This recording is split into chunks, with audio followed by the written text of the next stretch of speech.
Well, as you know, on this show, it is always my goal to give you easy, actionable tips, content, and strategies that you can use to manage your money well and to build generational wealth. But today, we're going to do something different. We're going to focus on how to break generational poverty. Welcome to the Wealth Nation podcast, a podcast for every mother, daughter, grandmother, sister, and wife, and the men who are smart enough to tune in. The Wealth Nation podcast brings you all you need to know about investments, business, property investments, personal finance, and all-around financial wellness. Here is your host, Yolanda Rose. Thanks for joining me on another episode of the Wealth Nation podcast. Don't forget to subscribe to the show on whichever platform that you're listening on. Also, if you want to hear something specific on the show, reach out. It's Yolanda at financiallyfabulousfemales.com or send us a message on any of our social media platforms. And if you're not following us, check us out. It's Financially Fabulous Females on Facebook, Instagram, Twitter, LinkedIn, and YouTube as well. The Wealth Nation podcast is sponsored by Financial Success Summit 2021. Now, this is a conference that I am putting together. I am getting the top folks in their industry, from property to Bitcoin to formal investments, banking, short-term insurance, budgeting, all of the tools, all of the tips, all of the tricks, all of the strategies that you need to break free financially. I'm getting all these folks together in one virtual room that's happening on the 17th and 18th of April 2021. So if you want to get tickets to this event, go to the website. It's www.financialsuccesssummit.net and buy those tickets. Tickets are selling for just 99 Rand.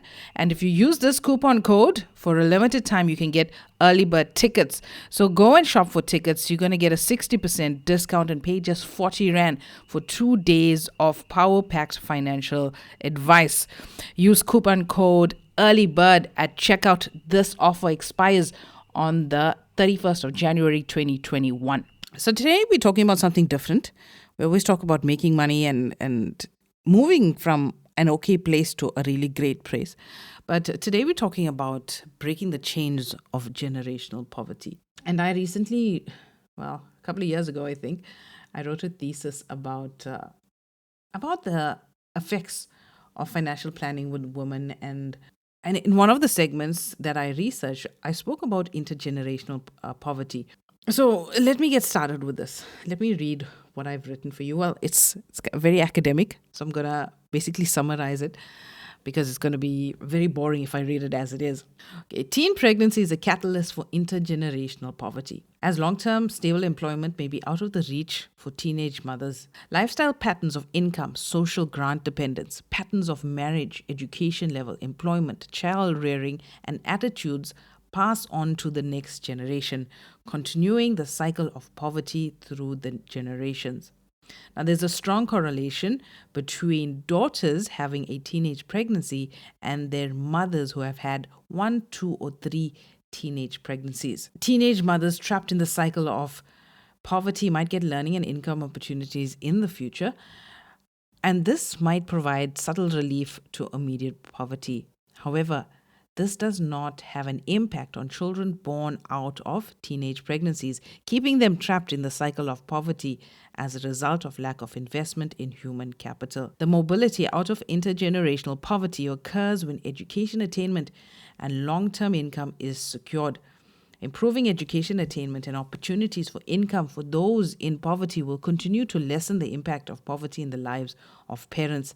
However, this does not remove the children from the cycle of poverty. All right, so today on the show, we're going to talk about 3 things to break the chains of intergenerational poverty. And this excerpt that I've just read is from my thesis. And you see that the main theme there is one of the drivers of generational poverty being teenage pregnancy. Because once you're in that trap, you're in that trap. It's very difficult to break out, especially here in South Africa. You've got this 400 Rand some change grant going to the children. Raising financially savvy children involves teaching them a variety of skills, from budgeting to planning to earning and saving. Besides giving them an understanding of the value of a rand, it prepares them for real-world finances. Financial literacy is a vital skill, and it is never too early to teach your kids about money.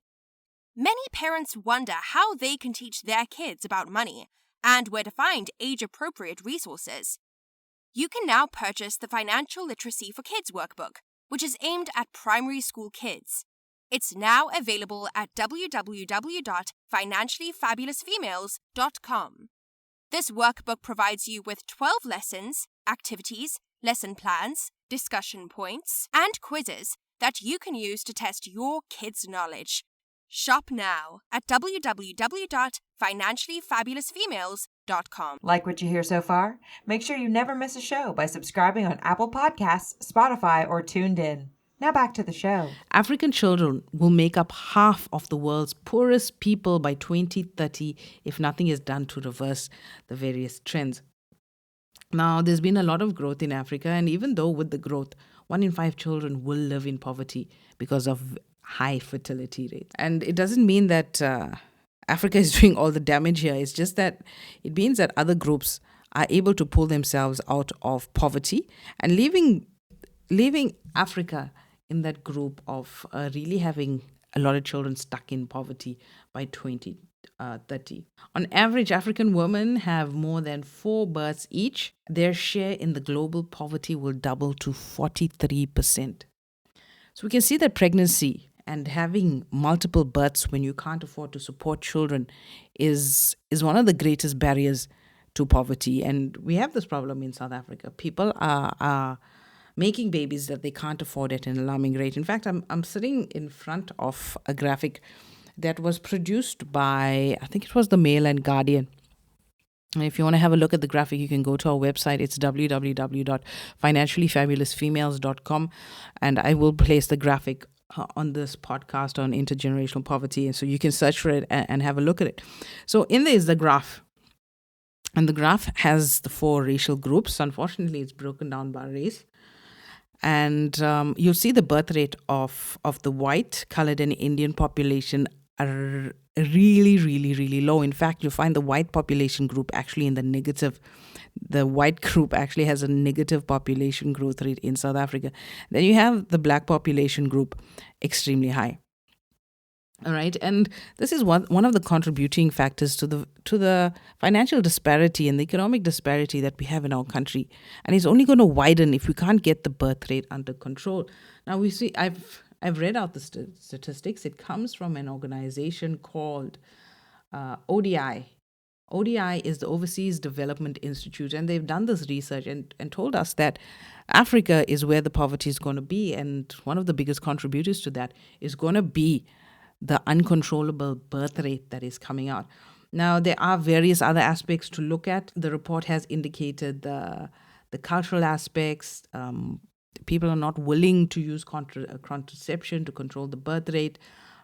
Contraception is seen as distasteful, causing harm, and people seem to be very ignorant about it. And this mostly is coming from out of West Africa. But government has done so much. I mean, we're always quick to criticize government, right? But, they distribute free condoms. They have their various family planning programs. And unfortunately, we have abortion in our country, which I'm totally against. I would rather have an abortion-free society. But we have all of this there. And we're still in high levels of poverty. And we also have the grant system that sort of feeds into this very high birth rate that we have, where people are having babies just to secure that grant. And it's very unfortunate because it's such a small amount of money. But how do you survive on a 400 Rand some change a month? Babies are not cheap.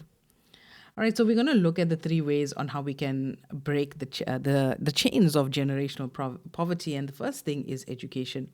And this is one of the greatest tools in improving your finances, education. And that's what been one of our major focuses over the last couple of years at Financially Fabulous Females, is to focus on financial education. And we have this platform and YouTube and Facebook and our private members group as well, where we educate you about finance. And, you get the generics about finance, budgeting, credit cards, but we give it to you specifically in a South African context. Now, 4-year degree is helpful, but the graduate sitting at home might not agree with you because they can't get jobs. There's other ways.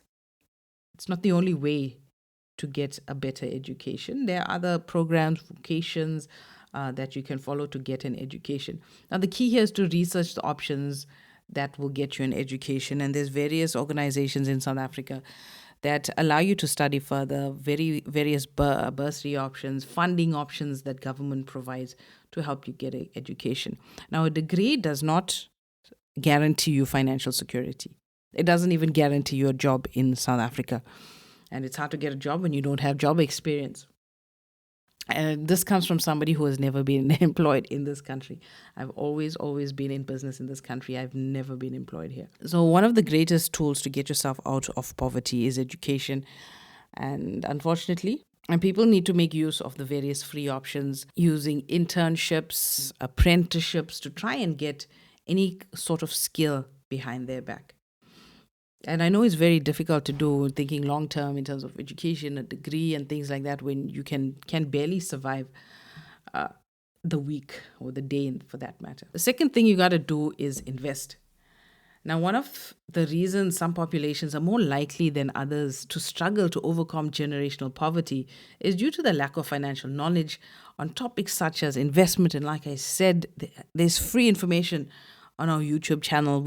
I've given you tons of free information there on investing.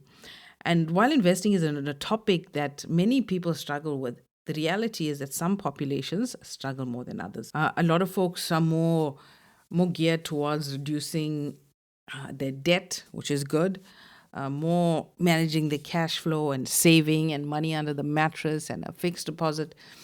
But that's not really gonna make you break free economically. You have to be investing in the long term. And if you don't have the right kind of education, linking back to the first point, you're not going to be inclined to invest. So get educated about investing. Even if you don't have a cent to invest right now, you got to have your mind in the right place, have your mindset in the right place. Listening to this podcast is a great start, but there's tons of other information out there that you could be utilizing. So when that opportunity comes, you can start investing from 10 Rand. I always tell you that if you listen to my past podcast, I'll give you options from investing from just 10 Rand a month, and you can get going with something. When you make investing a priority, even if you start with just a retirement account, you're taking a solid step towards building wealth. Make investing an automatic part of your financial planning, and you can begin to break out of the cycle of poverty. Now, in any highway you go, drive past in South Africa, you'll always find a squatter camp. And nowadays, a squatter camp will at least have 30 to 40 satellite dishes, depending on how big the squatter camp is. Now, imagine if those people chose to invest their money, if they had their money they had their heads in the right space. A DSTV subscription, the cheapest one is what? I don't have DSTV, so I don't really know. So I'm assuming it's around 200-300 rands or so. 200-300 rands over 5 years is a lot of money. Let me show you an example of how you can break the cycle of poverty in the long term. Let's say you have a child. You put in 10,000 Rand into a retirement account in South Africa for your child. All right? Because it's a retirement account, the child cannot touch that money.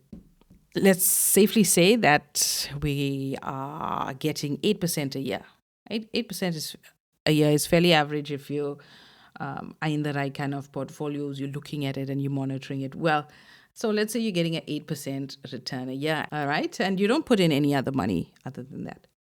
That 10,000 Rand over 65 years is about 1.4 million rands. Now imagine if your parents did that for you. If your parents put down, it couldn't be 10,000 Rand when you were born, maybe something more equivalent, inflationary equivalent to that time. But 1.5 million at retirement can make a huge difference. It could make a huge difference to how you spend your money now. You can put less money away at retirement and put more towards aggressive investing. It just changes things. So I challenge you that if you're really struggling, you're barely making it, you're living paycheck to paycheck, if you are willing to make the sacrifice to ensure that the next generation in your family is able to break free from poverty, I challenge you to do this for your child. To put in an amount, 1,000 Rand, 2,000 Rand in a retirement annuity for them and forget about it. Give it to them as a gift. Leave it to them in your will or something like that. Let it be for them. It can change things. And I know you're thinking 1,000 Rand is a small amount, but over time, compound interest it can make a huge difference to how the child manages money, to know that they can go into a workforce. They already have a significant retirement in place, all from a small seed. It's just that one small investment that you can make into your child's future. And it's even something that they continue. Instead of them starting at zero, they're starting miles ahead of their peers at this very same age. Imagine if they enter the workforce with already having 300,000 Rand in retirement savings left. They're thinking different. Their confidence is more up. They're more interested to know more. The mindset will change. So the next thing that you consider to get yourself out of poverty is mentorship. Now consider looking for someone who can help you to overcome generational poverty. You don't have to fix your finances on your own. In fact, a mentor can help you find a better paying job or set you on a more lucrative course for study. Now, coming out of generational poverty, it's something that will take two or three generations to come out of. My great-grandmother was a domestic worker for a Norwegian missionary. Okay, she had my grandfather. My grandfather was waitering, an Indian waiter in Durban, 40s, 50s, and 60s. That's what he did. The thing that broke us free was his education. While waitering, he took a course. And, during that time, our history, how it is, Indians couldn't study anywhere.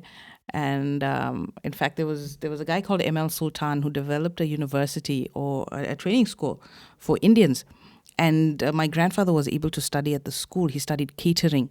And with that catering qualification, he was able to move up into management. So with management comes the various perks and pension and whatever. So he got a little bit financially savvy. So he eventually ended up in management for a missionary hospital. He was the head of the kitchen, senior manager. And from there, my mom was able to get into nursing. It's just that one thing. Imagine if he didn't study. He would still be in that waitering circle, bussing tables, living on tips. But he made that sacrifice to do this course. In fact, I have a certificate in my kitchen. So I will never forget the sacrifice that he made. That one sacrifice 3 generations ago or 2 generations ago that changed the whole trajectory of my family.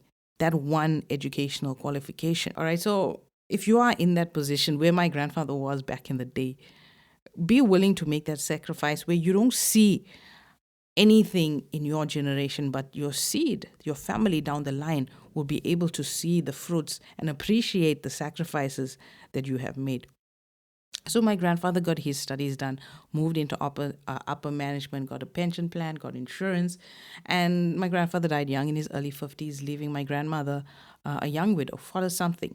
And it was his insurance and his pension that was able to take care of my grandfather. And luckily, my grandfather left her house as well. All assets which were leveraged to make my grandmother's life more comfortable. My grandmother was a housewife. She didn't have any working skill to go out and work once my grandfather died, and he took care of his family. My mother went into nursing. My mother has all sorts of degrees. She's got a master's, traveled all over the world. And then there's me. I've studied further. I'm into finance. I'm into business. All right. And for in our family, that turning point was my grandfather, who made that sacrifice to go and study. And my challenge to you today is to, if you are in the situation, is to make that sacrifice for your family. One of the hardest things about moving forward in your career and in your finances is knowing how to take the next step and seeing yourself in successful people. Now, a mentor can help you move forward. A mentor can connect you to educational and information resources that can help you transform your own life. Now, back in the day, my parents and my grandparents, they didn't have podcasts like this one. All right, so if you're looking for a mentor in finances, we have the mentorship program called Wealth Insiders, where we take in a group of people. We give you all of the resources you need. We constantly training you, exclusive training once a month, and those resources are available for you 24/7, so you can learn whenever you want to learn. Previously, if you wanted a mentor, you had to work on their timetable. You had to be somewhere at 8 o'clock because it's convenient for them. You don't have to do it now. Especially when it comes to finances, I have the resources available to you. So reach out if you want to join this membership. It's called Wealth Insiders. Tons of information that help you guide you through the South African financial system, where you can leverage, what you can leverage, how you can leverage, and you have access to me as well. where we can sit down one-on-one and we can work on your finances. So go check that out. It's www.financiallyfabulousfemales.com/join, and you can get into the Wealth Insiders program. It's currently, the price is 250 Rand a month, which is an absolute steal to get access to such exclusive information, and it's very customized information. We will respond to you as well. All right, so those are the 3 things that you need to get out of generational poverty: education, investing, and mentorship, all of which we provide for you on the Financially Fabulous Females platform. All right, so that's it for me on this episode of the Wealth Nation podcast. I will chat to you soon. Thanks for tuning in. Make sure to visit our website at www.financiallyfabulousfemales.com and sign up for our free investment masterclass.